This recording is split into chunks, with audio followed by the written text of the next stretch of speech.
মানুষ যখন কোনো শক্তি লাভ করে তখন সে নিজেকে বলশালী মনে করে। শক্তি লাভ করলেই তার মধ্যে অহংকার চলে আসে, অভিমান চলে আসে। তার কারণ হলো সে একটা সহজ কথা বুঝতেই পারে না। এই সব যা হচ্ছে সময়ের জন্য হচ্ছে। সময়ের থেকে বেশি বলশালী আর কেউ নেই। এই সময়ের জন্যই রাবণ ভক্তি দ্বারা কৈলাস পর্বত তুলে নিয়েছিলেন। আবার সেই সময়ের জন্যই, সেই কারণেই রাবণকে বধ হতে হলো। তার সাথে সাথে রাক্ষস কুলও ধ্বংস হয়েছিল এবং লঙ্কাও ভস্ম হয়ে গেছিল। দেখতে গেলে জন্ম থেকে মৃত্যু পর্যন্ত এই যে সময়, সেটাই হলো জীবন। কিন্তু তার মধ্যেও যা সময় আসে কোনো কারণেই আসে। সেই সময় আমরা যাপন করে কিছু শিখতে পারি। তাই আজ যে সময় আপনার হাতের কাছে আছে তাকে মুষ্টিবদ্ধ করে রাখুন, তাকে সামলে রাখুন, তাকে সংযত করে রাখুন, অনুভব করুন, তার থেকে কিছু শিখুন, তাকে কোনোভাবেই ব্যর্থ হতে দেবেন না। আর এটা জেনে রাখুন যে ভবিষ্যতে যা কিছু হতে পারে, যা কিছু হতে চলেছে, সেটা না আপনি জানেন আর না তা আপনার বশে রয়েছে।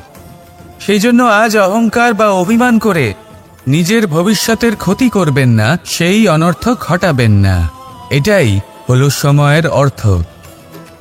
আসুন আমার সাথে ভালোবেসে বলুন, রাধা রাধা। খুব বড় একটা প্রশ্ন করতে চলেছি। এই সংসারের সব থেকে বেশি সুখী কে? এবার কেউ বলবে সেই ব্যক্তি যিনি সব থেকে বেশি ধনী, যার কাছে সব থেকে বেশি ধন আছে, আভূষণ আছে, স্বর্ণ আছে। কেউ বলবেন কোনো রাজ্যের রাজা, কারণ তিনি শাসন করতে পারেন, তার আদেশ ছাড়া কোনো কাজ সম্ভব নয়, ইত্যাদি ইত্যাদি। এর উত্তর যদি আমি দিই তাহলে এটুকুই বলবো, সংসারের সব থেকে সুখী ব্যক্তি হলেন তিনি যিনি সন্তুষ্ট। তার কাছে সন্তোষরূপী ধন আছে যা তাকে সুখী রাখে। এবারেই সন্তুষ্টি সেটা কিভাবে আসে জীবনে? এটা আসে ধৈর্যের কারণে।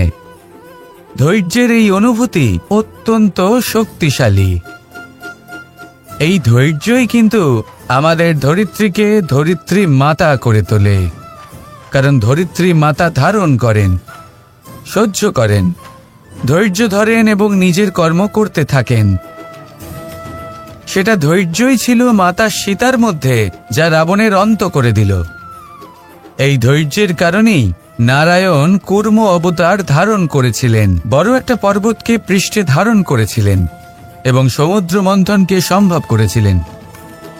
সেই জন্য সর্বপ্রথম মনের মধ্যে ধৈর্যকে নিয়ে আসুন।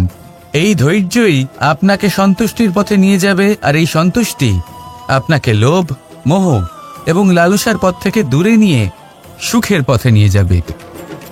আর তখন এই মন প্রসন্ন হয়ে বলবে, রাধা রাধা। মানুষ চিরকাল বড় মানুষ হয়ে উঠতে চায়, সবসময় সেই নিয়ে কল্পনা করে। কিন্তু প্রশ্ন হলো এটাই যে মানুষ বড় কখন হতে পারে? যখন সে ধনী হয়ে ওঠে, নাকি যখন তার কাছে সম্মান থাকে, নাকি যখন রূপবান হয় বা অধিক শক্তিশালী হয়? মানুষ বড় মানুষ তখনই হতে পারে যখন বিপদের সময় সে অন্য কোনো মানুষের পাশে এসে দাঁড়ায়। তাই সর্বপ্রথম এইটা শিখুন। হয়তো এই জন্যই হনুমান শ্রীরামের কাছে এতটা বড়, আর হয়তো এই জন্যই বলরাম দাদা আমার কাছে এত বড়। যদি আপনিও জীবনে বড় হয়ে উঠতে চান, তাহলে কারোর সাথে তার দুঃখের সময়, তার সংকটের সময় তাকে সঙ্গ দিন আর পাশে এসে দাঁড়ান।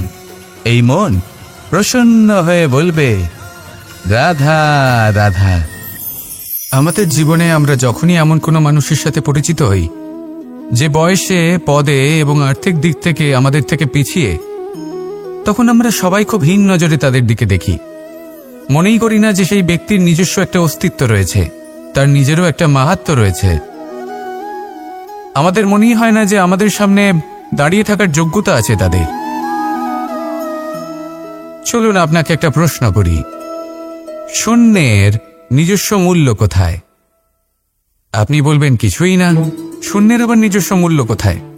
কিন্তু যখন এই শূন্যই কোনো সংখ্যার সাথে এসে যুক্ত হয়ে যায়, কোনো অঙ্কের সাথে এসে যুক্ত হয়ে যায়, তখন তার মূল্য অনেক গুণ বৃদ্ধি পায়। অর্থাৎ এই শূন্যের মূল্য অবশ্যই আছে।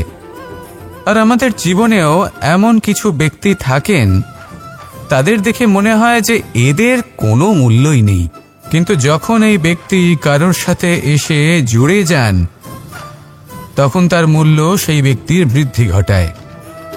এই সংসারে এমন কোনো ব্যক্তি নেই যার কোনো মূল্য নেই।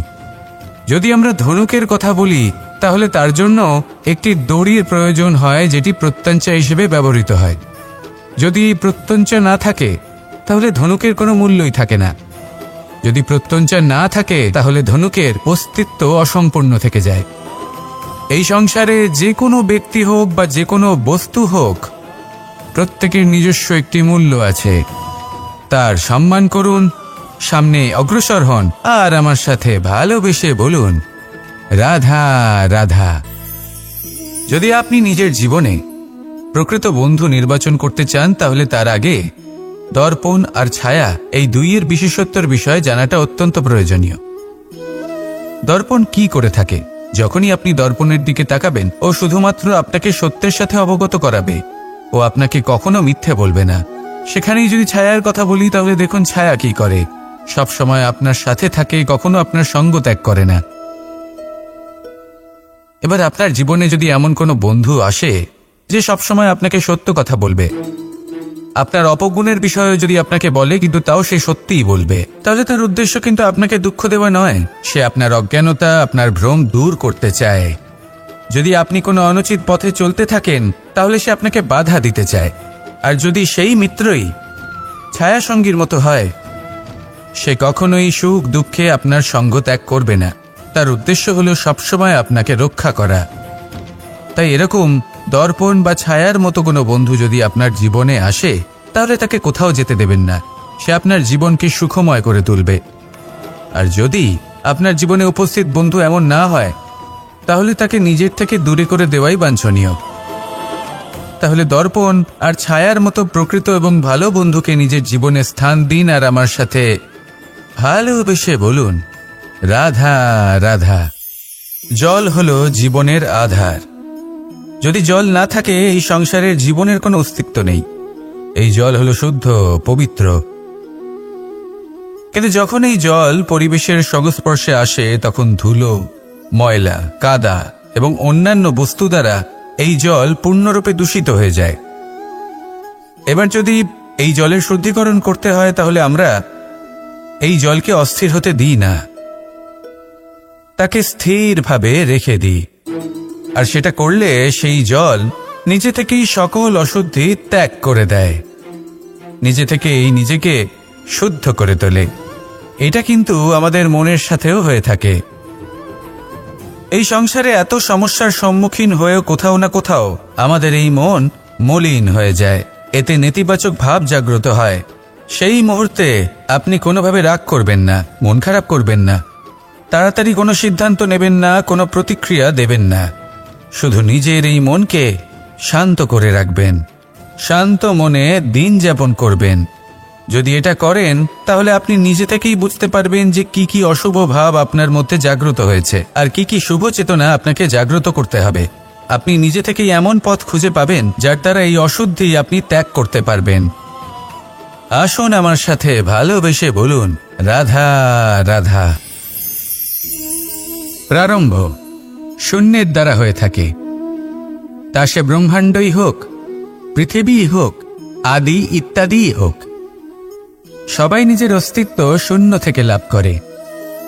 এই শূন্য যার নিজের কোনো অস্তিত্ব নেই, কিন্তু সে সকলকে অস্তিত্ব দান করে থাকে। আমাদের এই শূন্যের মতো হতে হবে। যে আমাদের সাথে যুক্ত হবে তাদের অস্তিত্ব অনেক বেশি প্রখর হবে, বিশাল হবে, শ্রেষ্ঠ হবে। কিন্তু যেই আমরা তাদের থেকে দূরে যাব তারা আমাদের উপস্থিতির আভাস পাবে, আমাদের গুরুত্ব বুঝতে পারবে। শূন্যই হলো সূত্রপাত, শূন্যই হলো সমাপ্তি। শূন্যকে কেউ যতই ছোট মনে করুক কিন্তু এই শূন্য অত্যন্ত গুরুত্বপূর্ণ। তাই এই শূন্যের মতো হয়ে উঠুন আর আমার সাথে ভালোবেসে বলুন রাধা রাধা। এই জীবন আসলে কি? আমরা কারা? আমাদের অস্তিত্ব আসলে কি? পঞ্চতত্ত্ব দ্বারা নির্মিত আমাদের এই শরীর। আর এর মধ্যে পরমাত্মার একটি অংশ আত্মারূপে বসবাস করে। আর যখন এই জীবন সমাপ্ত হবে তখন আমাদের আবার এই পঞ্চতত্ত্বের মধ্যে বিলীন হয়ে যেতে হবে। এটাই সত্য। এবার অনেক মানুষ আছেন এমন অনেক চেষ্টা করতে থাকেন এমন কর্ম করার যাতে এই সংসার তাদের চিরস্মরণীয় করে রাখবে। কিন্তু এই জীবন আসলে কি? সেই সময় যখন আমরা নিঃশ্বাস নিই, আমাদের হৃদস্পন্দন হয়, আমরা যে মুহূর্তগুলো যাপন করি, এবার এই মুহূর্তগুলিতে আমরা কি করব সেটা অত্যন্ত গুরুত্বপূর্ণ। আমরা কি অহংকার করব নাকি পরোপকার করব? এই সৃষ্টিকে বেঁধে রাখার চেষ্টা করব নাকি নিজেকে উন্নত করে তোলার চেষ্টা করব? এটাই শিক্ষা যে বল হোক বা কায়া, এর প্রতি আমাদের না অহংকার করা উচিত আর না মোহ। শুধু প্রত্যেকটা মুহূর্ত প্রেমময় হয়ে বাঁচুন আর ভালোবেসে বলুন রাধা রাধা। প্রয়াস, পরিশ্রম, এই শব্দগুলি শুনতে হয়তো ছোট মনে হয়, কিন্তু এর মূল্য অনেকটাই অধিক। এবার প্রয়াসও কিন্তু দুই ধরনের হয়। একটা প্রয়াস তাই যা আমরা নিজের মন থেকে, অন্তর থেকে সমগ্র শক্তি দিয়ে করার চেষ্টা করি। এবারে এই প্রয়াস প্রচেষ্টার নামান্তর। কিছু প্রয়াস এমনও হয় যেমন দ্রুত ক্রীড়া খেলা। মানুষ বলেন আজ একটু প্রয়াস করি, একটু দ্রুত ক্রীড়া খেলেই দেখি, যদি বিজয়ী হই তবে ভালো ব্যাপার, যদি না হই তবে আর কখনো খেলবো না। এটাও কিন্তু প্রয়াস, কিন্তু এই প্রয়াস পরিশ্রম নয়। পাণ্ডবদের দেখুন, ওনারা যখন পরিশ্রম করেছিলেন তখন খাণ্ডবপ্রস্থকেও ইন্দ্রপ্রস্থ বানিয়েছিলেন। দ্রুত ক্রীড়া খেললেন, সেই মুহূর্তেই ইন্দ্রপ্রস্থ হারিয়ে ফেললেন। পরিশ্রম করলেন, সগৌরবের রাজা হলেন। দ্রুত ক্রীড়া খেললেন, তখন এক মুহূর্তে রাজা থেকে নিঃস্ব হয়ে গেলেন। সারমর্ম এটাই যে দ্রুত ক্রীড়া কখনো কখনো আপনার মিত্র হতে পারে, কখনো সে আপনাকে বিজয়ী করতে পারে, কিন্তু প্রয়াস এবং পরিশ্রম যখন একসাথে মিলিত হয় তখন তা সর্বদাই আপনার সাথে থাকে। প্রয়াস করতে থাকুন, পরিশ্রম করতে থাকুন, আর আমার সাথে ভালোবেসে বলুন রাধা রাধা। আমি এইভাবে প্রত্যেক দিন নিজের সাথে কিছুটা সময় অতিবাহিত করি, সুচিন্তা করি, কারণ আমি এটা মনে করি যে আমার প্রতিদ্বন্দ্বী অন্য কেউ নয় বরং আমি নিজেই। আর আমি চেষ্টা করি যে আমি যেন নিজেকে নিজের থেকে বেশি শ্রেষ্ঠ করে তুলতে পারি। তাই প্রতিদিন আমি আকলন করি নিজের কর্মের, যে কাল আমি কি উচিত করেছি কি অনুচিত করেছি, যে ভুল আমি করেছি তা আজকে কি করে শুধরে নিতে পারি। যে শ্রেষ্ঠ কর্ম আমি কাল করেছি আজও সেই শ্রেষ্ঠ কর্ম আমাকে করতে হবে। শুধু এই প্রক্রিয়াতেই আমি নিজেকে শ্রেষ্ঠ ব্যক্তি, শ্রেষ্ঠ রাজা, একজন শ্রেষ্ঠ পিতা, পুত্র করে তুলি। এইভাবেই আমি একজন শ্রেষ্ঠ মানুষ হয়ে উঠি। আপনিও এই কথা মনে রাখবেন যে আপনার প্রতিস্পর্ধা অন্য কারোর সাথে নয় বরং নিজের সাথে। তাই নিজের কর্মের আকলন করুন, নিজের মধ্যে যে দোষ আছে তা ত্যাগ করুন, নিজেকে শুধরে ফেলুন। এই মন সবসময় সুপ্রসন্ন থাকবে এবং লক্ষ্য প্রাপ্ত করে বলবে রাধা রাধা। কখনো কোনো পাখিকে দেখেছেন যখন সে প্রথমবার উঠতে চেষ্টা করে সে বাসা থেকে মাটিতে পড়ে যায়, কিন্তু সে হার মানে না, চেষ্টা করতে থাকে, করতেই থাকে, ডানা ঝাপটাতে থাকে, আর তারপর সে উড়তে শেখে। গোল শালগ্রাম শিলাকে দেখুন, পর্বত থেকে খসে পড়ে, ধাক্কা খায়, জলের প্রবাহ দ্বারা ঘর্ষিত হয়, তারপরে তা শালগ্রামে পরিণত হয়। ভেবে দেখুন, যদি কোনো পাখি প্রথমবার উড়তে গিয়ে এটা ভাবে যে না না, যদি আমি পড়ে যাই তবে, আমার যদি আঘাত লাগে তবে, আর যদি ভয়ের কারণে সে শুরুই না করতে পারে, চেষ্টাই না করে, তাহলে কি সে উড়তে শিখবে? কখনোই নয়। এটাই আমাদের শিখতে হবে, প্রারম্ভ করতে হবে। তা অত্যন্ত গুরুত্বপূর্ণ। যখন আমরা কিছু শুরু করি তখন ভয় করে, কিন্তু যদি এটা না করেন জীবনে কখনো সামনে এগোতেই পারবেন না। হতেই পারে প্রারম্ভ করার পরে আপনি পড়ে যাবেন, বারবার নিচে পড়ে যাবেন, কিন্তু যদি নিরন্তর চেষ্টা করতে থাকেন তাহলে একদিন না একদিন আপনি অবশ্যই সফল হবেন। এই শুরু করাটাই সব থেকে বেশি কঠিন। এর দ্বারা ভয়ভীত হবেন না। আসুন আর আমার সাথে ভালোবেসে বলুন, রাধা রাধা। এই সংসারে নির্মাণের বিষয়ে জ্ঞান লাভ করার পূর্বে ধ্বংসের বিজ্ঞান বুঝে নেওয়াও খুব প্রয়োজনীয়। যখনই আমরা ব্যায়াম করি তখন কি হয়? আমাদের পুরনো মাংসপেশি নষ্ট হয়ে যায় এবং সেই মাংসপেশির স্থানে আমরা নতুন মাংসপেশির নির্মাণ করে থাকি। যেমন একটা নতুন ইমারত গড়ে তোলবার পূর্বে পুরাতন ইমারতকে ভঙ্গ করে দিতে হয়, তবেই তো সেই স্থান সজীব হবে, ঠিক কিনা? এবারে জ্ঞান এবং বিজ্ঞান ছাড়াও এমন কিছু আছে যা কিনা অত্যন্ত গুরুত্বপূর্ণ। তা হলো সীমা পার করে যাওয়া। এই যে সীমা, এই যে নিয়ম, তা মানুষের জন্যই বানানো, তাকে নিয়ন্ত্রণ করার জন্য তৈরি করা হয়েছে। এমন অনেক সীমা, এমন অনেক নিয়ম মানুষের জন্য অত্যন্ত মঙ্গলকারী। কিন্তু কিছু এমন সীমা আছে, কিছু এমন নিয়ম আছে যা মানুষের লঙ্ঘন করে যাওয়া অতি আবশ্যক। যতক্ষণ না এই সীমা লঙ্ঘন করছেন, নিজের নতুন অস্তিত্বকে খুঁজেই পাবেন না, সেই স্থানে পৌঁছতেই পারবেন না যেখানে সংসার তাকে চিরস্মরণীয় করে রাখবে। সেই জন্য জীবনে যাই করবেন, সীমা অতিক্রম করে যান। যদি পরিশ্রম করেন তাহলে সীমা অতিক্রম করে পরিশ্রম করুন। যদি লক্ষ্যের দিকে অগ্রসর হন তাহলে সীমা অতিক্রম করে অগ্রসর হন। কোনো সীমারেখা যাতে না থাকে, সেই সর্বোচ্চ স্থান দেখুন এবং অগ্রসর হন। এই সংসারে অগ্রসর হওয়ার জন্য এই সীমারেখা বুঝে নেওয়া এবং তা অতিক্রম করার জ্ঞান লাভ করা প্রয়োজনীয়। আসুন আমার সাথে ভালোবেসে বলুন, রাধা রাধা। জ্যোতিষ একটা বিদ্যা, এ হলো একটা বিজ্ঞান। যে নক্ষত্র দশায় আপনি জন্মগ্রহণ করেছেন, যে স্থানে আপনার জন্ম হয়েছে, এগুলো আপনার জীবনের দিশা স্থির করার ক্ষেত্রে গুরুত্বপূর্ণ ভূমিকা পালন করে।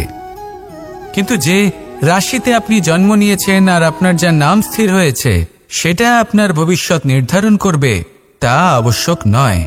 রা দিয়ে রাম এবং রা দিয়ে রাবণ, এই দুজনের রাশি সমান ছিল, কিন্তু একজন নিজের শক্তির দুর্ব্যবহার করলেন। স্বর্ণ লঙ্কার অধিপতি রাবণ, চতুর্দিকে বিজয়ী হওয়া সেই ব্যক্তি নিজের পতনের সম্মুখীন হলেন। শ্রীরাম রাবণকে বধ করলেন।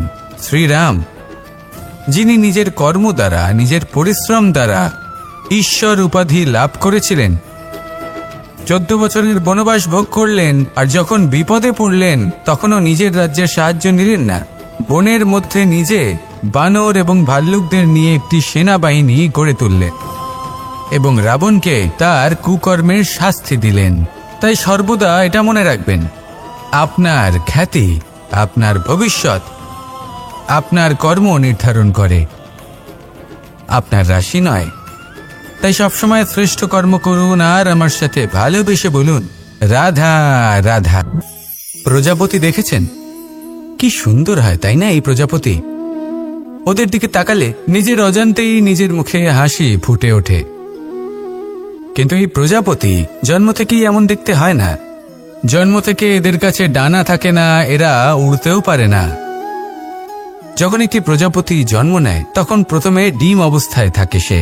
আস্তে আস্তে সেই কবচ সে ভেঙে ফেলে, খুব পরিশ্রম করতে হয় তাকে। তারপর কীটের আকার ধারণ করে সে চলতে থাকে, অনেক কষ্ট সহ্য করতে হয়, অনেক পরিশ্রম করতে হয়। তারপর তার রূপ বদলে যায়, তারপরে তার ডানা গজায়, তারপরে সে উড়তে পারে। এই নিরন্তর পরিশ্রমই সাফল্যের মূল মন্ত্র হয়।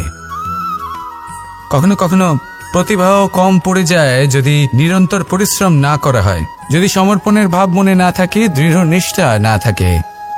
আর কখনো কখনো সেই ব্যক্তি যার মধ্যে বিশেষ প্রতিভা থাকে না, সেই ব্যক্তি নিরন্তর পরিশ্রম করে, নিজের মনে সমর্পণের বোধ জাগিয়ে তোলে, দৃঢ় নিষ্ঠার সাথে কর্ম করে আর সাফল্য লাভ করে।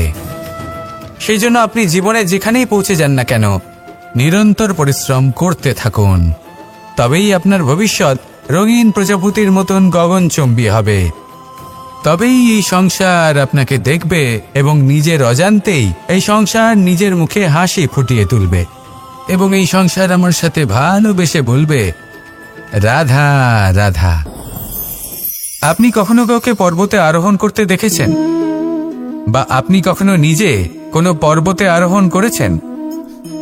করে থাকলে আপনি এই বিষয়ে অবশ্যই জানবেন যে যখন আমরা শিখরের দিকে এগোই, ওপরের দিকে এগিয়ে চলি, তখন আমাদের একটু ঝুঁকে পথ চলতে হয়। তখনই আমরা সেই পর্বত আরোহণ করতে পারি। কিন্তু যে ব্যক্তি নিচের দিকে ফিরে আসছেন, তিনি কিন্তু ঝুঁকে চলেন না, তিনি দৃঢ়ভাবে সোজা হয়ে নিচে নামেন।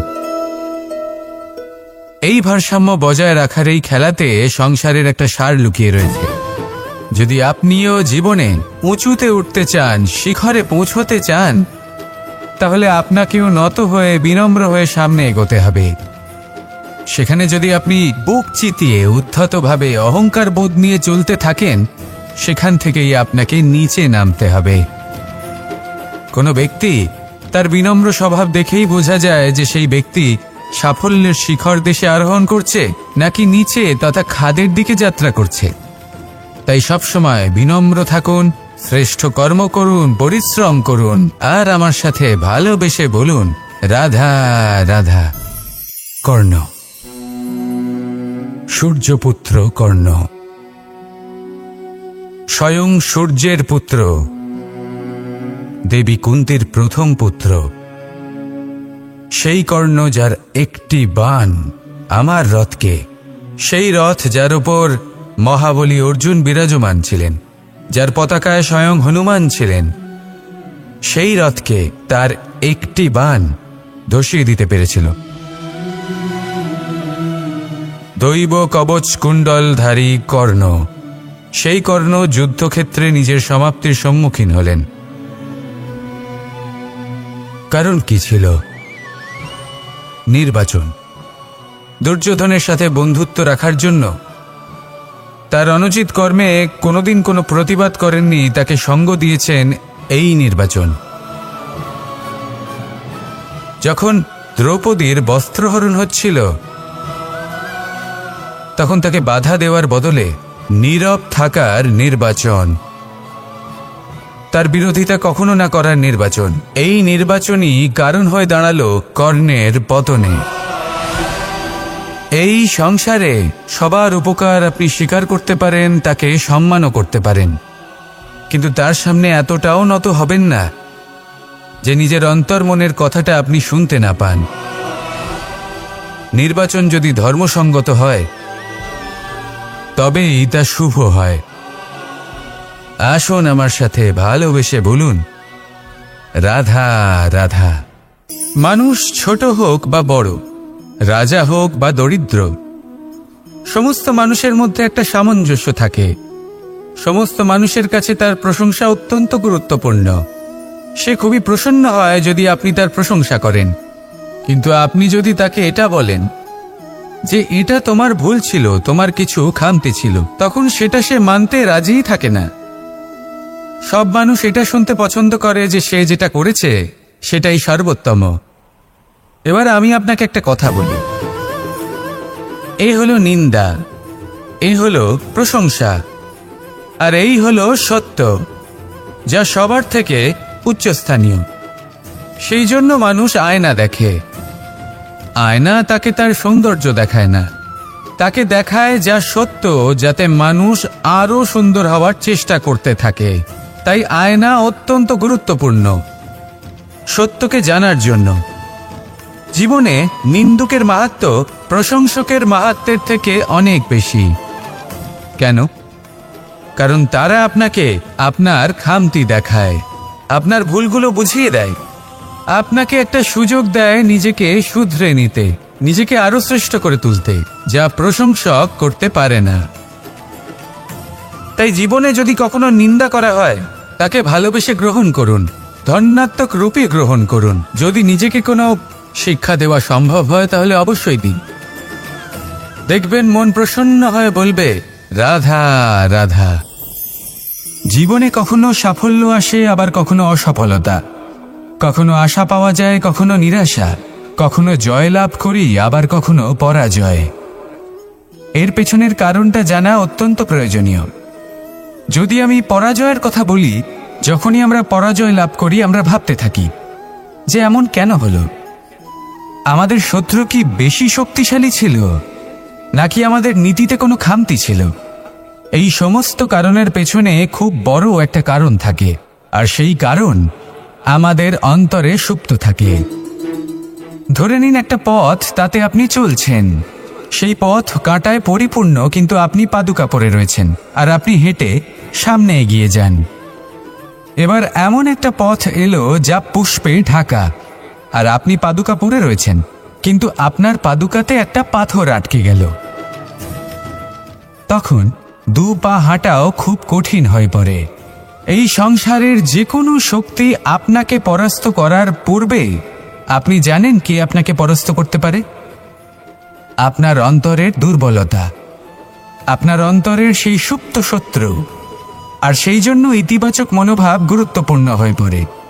ভালো মানুষদের সাথে থাকুন, সৎসঙ্গে থাকুন, বন্ধুত্ব করুন, ভালোবাসুন। এই ভালোবাসা এত শক্তিশালী এক অস্ত্র যাকে ব্রহ্মাস্ত্রও পরাস্ত করতে পারে না। এই সমস্যারূপী পাথর কিছুই নয়। আসুন আমার সাথে ভালোবেসে বলুন, রাধা রাধা। মানুষের দুটো রূপ রয়েছে।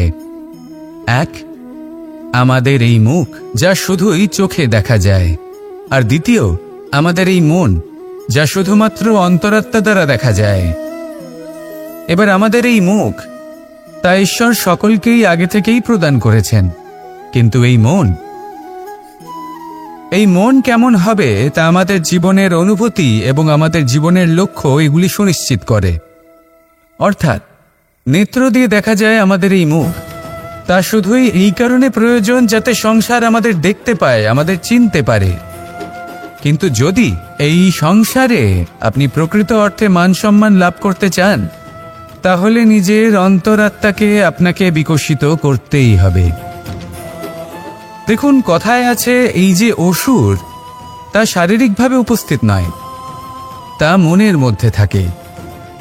যদি এই মন থেকে অসুরকে বের করে দেওয়া যায়, তাহলে শরীরে তা উপস্থিত থাকবেই না। তাই মনকে শুদ্ধ করুন আর আমার সাথে ভালোবেসে বলুন, রাধা রাধা। মানুষ যখনই একে অপরের সামনে নিজেদের হৃদয়ের ভাবনা প্রকাশ করে, তখন এক অত্যন্ত প্রভাবশালী মাধ্যম তারা ব্যবহার করে, যাকে ভাষা বলা হয়। এবার আমি দেখেছি যে একজন মানুষ অনেকগুলো ভাষাতেই নিপুণ।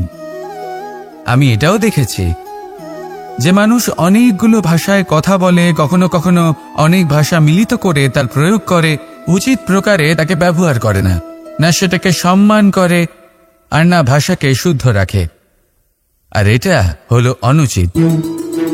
যদি ভাষাকে শুদ্ধ রাখেন, তাহলে ভাষা আপনার চরিত্রকে শুদ্ধ রাখবে, তা আপনার একাগ্রতা বাড়িয়ে তুলবে। এই প্রত্যেক ধ্বনিকে অনুভব করে যদি আপনি শব্দের উচ্চারণ করেন, ভাষাকে প্রয়োগ করেন, তাহলে আপনিও আনন্দ পাবেন, আর যিনি শুনছেন সেই ব্যক্তির কানেও মধুর শব্দ বাজবে।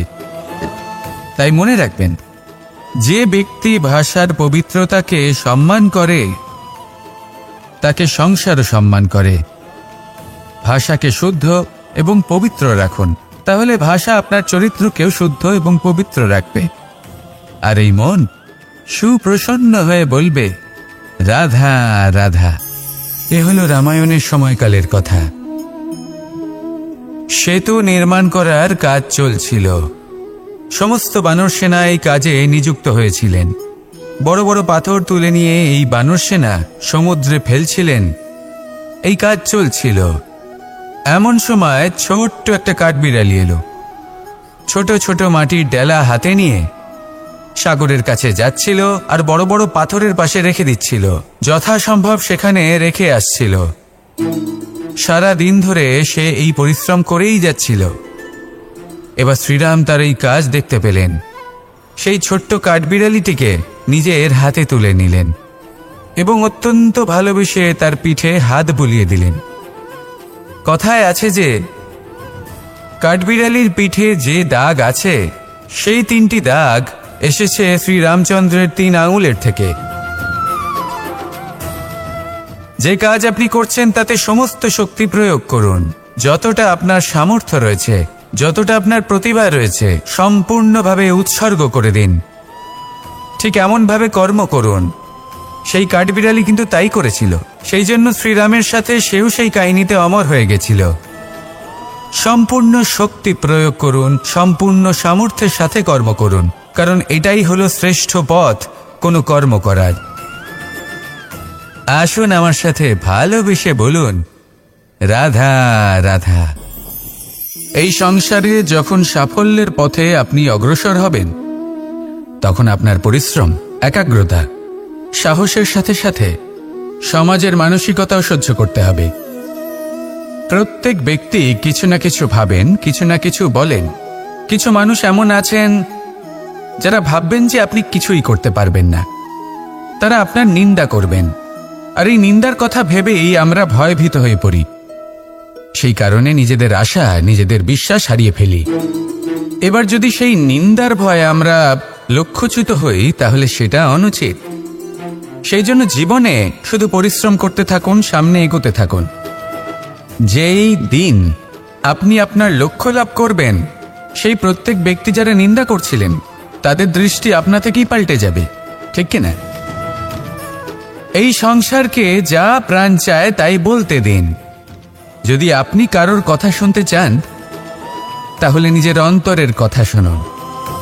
সেটাই আপনাকে উচিত পথে নিয়ে যাবে। সামনে অগ্রসর হতে থাকুন, পরিশ্রম করুন। এমন একটা দিন আসবে যেদিন এই নিন্দুক ব্যক্তিরা আপনার লক্ষ্য প্রাপ্তির উদাহরণ সবাইকে দেবে। আসুন আমার সাথে ভালোবেসে বলুন, রাধা রাধা। মানুষ সুখী জীবনযাপনের প্রতি এতটাই অভ্যস্ত হয়ে পড়ে যে একটা ছোট্ট সমস্যা এলেই সে সবার থেকে সাহায্য চাইতে শুরু করে দেয়। সে সাহায্য লাভও করে এবং সেই সংকট থেকে সে বেরিয়েও আসে। কিন্তু এই সাহায্য কিছু মুহূর্তের, আর কিছু মুহূর্তের হলো এই দুঃখ। এই দুই মুহূর্তের সাহায্যের জন্য আজীবন আপনি তার কাছে ঋণী হয়ে থাকেন। আর মানবিকতার খাতিরে আপনার মনে কৃতজ্ঞতা জেগে ওঠে। আর সেই কৃতজ্ঞতা বোধ হলো যে আপনি কখনো সেই ব্যক্তিকে ছাপিয়ে যেতেই পারবেন না। সেই জন্য জীবনে সবসময় চেষ্টা করবেন নিজেকে প্রস্তুত রাখতে সেই সব সমস্যার জন্য, সেই সব বাধার জন্য যেগুলো আপনার জীবনে আসতে পারে। ততক্ষণ সাহায্য চাইবেন না যতক্ষণ না অন্য কোনো পথ না থাকছে। সাহায্য চাওয়া অনুচিত নয়, কিন্তু সাহায্য চাইলে এবং সাহায্য পেলে আপনি আজীবন কৃতজ্ঞ এবং ঋণী হয়ে থাকবেন। আর তারপর একদিন আপনি পরিবর্তন দেখতে পাবেন যে কিভাবে আপনি ছোট ছোট সমস্যার জন্য সাহায্য না চেয়ে বড় বড় সমস্যার সম্মুখীন হতে প্রস্তুত হয়ে গেছেন। এটাই হলো সংসারের নীতি। এটাই পালন করুন আর আমার সাথে ভালোবেসে বলুন, রাধা রাধা। এমন অনেক মানুষ আছেন যারা আমাকে ভগবানের পরিভাষা জানতে চান, যে ভগবান আসলে কি, তিনি কেমন। এবার দেখুন, ভগবান হোক বা আপনার স্বপ্ন হোক বা আপনার লক্ষ্য হোক না কেন, সেই লক্ষ্য তখনই পূর্ণ হয়, তখনই তাকে লাভ করা সম্ভব যখন আপনার দৃষ্টিভঙ্গি মঙ্গলময় হয়। যখন আপনি নিজে মনে করবেন যে আমি যেটা পেতে চাইছি তা শুভ। উদাহরণস্বরূপ, কোনো পাখিকে দেখুন, সে গাছের ডালে বসে এবং সেখানেই বিশ্রাম করে, কিন্তু পড়ে না। কেন? কারণ ওর বিশ্বাস যে যে শাখার উপরে ও বসে আছে সেটাই হলো ওর বাসস্থান। যদি আপনি বিশ্বাস করেন তাহলে আপনি পাথরের মধ্যেও ভগবান দর্শন করতে পারবেন। আর যদি বিশ্বাস না থাকে, তাহলে যদি ভগবান সামনে দাঁড়িয়েও থাকে তবেও আপনার বিশ্বাস হবে না। তাই বিশ্বাস করতে শিখুন। এই বিশ্বাসের আধারেই আপনি সেই সব কিছু পাবেন যা আপনি পেতে চাইছেন। আসুন আমার সাথে ভালোবেসে বলুন, রাধা রাধা। গুরু, যিনি পথ দেখান, আমাদের জীবনে অত্যন্ত গুরুত্বপূর্ণ, অত্যন্ত আবশ্যক। কিন্তু কিছু মানুষ মনে করেন যে গুরুর কোনো প্রয়োজন নেই, কারণ এই সমগ্র জ্ঞান মানুষের অন্তরেই নিহিত রয়েছে। এবার প্রশ্ন এটাই, যদি সমস্ত জ্ঞান মানুষের অন্তরে নিহিত থাকে তাহলে গুরুর কি প্রয়োজন? আর যারা আজ পর্যন্ত গুরুকে মেনে এসেছেন তারা কি অনুচিত করেছেন? এর উত্তর আমি আপনাকে দেব একটা উদাহরণ দ্বারা। একটা কাঠ যা জ্বলনশীল। জ্বলনের ঊর্জা তার অন্তরে নিহিত রয়েছে, কিন্তু তার জ্বলনের জন্য বাইরে থেকে একটা অনুঘটকের প্রয়োজন হয়। এই অনুঘটকই হলেন আপনার গুরু। উত্তাপ যা একটা কাঠকে জ্বালাতে পারে, সেই উত্তাপ হলো গুরুর প্রচেষ্টা। যদি সেই গুরুই না থাকে, তার প্রচেষ্টাই না থাকে, তাহলে সেই সমস্ত জ্ঞান যা মানুষের অন্তরে নিহিত তা ব্যর্থ হয়ে যাবে। যদি আপনার সাথে আপনার গুরু থাকেন, আপনার পথ প্রদর্শন করেন, আপনার অন্তরের জ্ঞানকে বাইরে নিয়ে আসতে পারেন, তাহলে তাকে সম্মান করুন আর আমার সাথে ভালোবেসে বলুন, রাধা রাধা। असतो मा सद्गमय, तमसो मा ज्योतिर्गमय, मृत्युर्मा मृतंगमय। জ্ঞান সেটাই যা অসত্য থেকে সত্যের পথে চালিত করে। প্রকাশ সেটাই যা অন্ধকার থেকে আলোর পথে নিয়ে আসে। জীবন সেটাই যা মৃত্যু থেকে অমরত্বের পথে নিয়ে যায়। এবার এই তিনটে, জ্ঞান, জীবন এবং প্রকাশ, একই রকম। শূন্য থেকে এর উৎপত্তি হয় এবং আস্তে আস্তে আপনার জীবনে বিস্তার লাভ করে। এবার আমরা এটাই ভাবি যে কেমন করে এই তিনটিকে আগলে রাখা যায়। এর উত্তর হলো, এদের আগলে রাখার প্রয়োজনই নেই, ভাগ করে দিতে হবে। কোনো বৃক্ষকেই দেখে নিন, একটি বৃক্ষ অনেক বছর ধরে বেঁচে থাকে। কেন? কারণ সে ভাগ করে দিতে জানে। সে নিজের বীজ ছড়িয়ে দেয়, এই ধরিত্রীতে দেয়, সেই বীজ যা অঙ্কুরিত হয়ে এক নতুন বৃক্ষকে জন্ম দেয়। শুধু ছড়িয়ে দিয়ে একটি বৃক্ষ জীবন দান করতে পারে। যদি কোনো ব্যক্তি জ্ঞান ছড়াতে শিখে যান, যদি প্রকাশ, আলোর কিরণ ছড়িয়ে দিতে শিখে যায়, কোনো ব্যক্তি তার জীবনের সুখ ছড়িয়ে দিতে শিখে যান, তাহলে তিনি মৃত্যুর পরও মৃত হন না। এই ভাগ করে দেওয়ার সুখটাই কিছুটা আলাদা। এই সুখ অনুভব করুন আর আমার সাথে ভালোবেসে বলুন, রাধা রাধা। আপনি কখনো কোনো সরোবরের দিকে তাকান, যার জল হলো শান্ত, স্থির।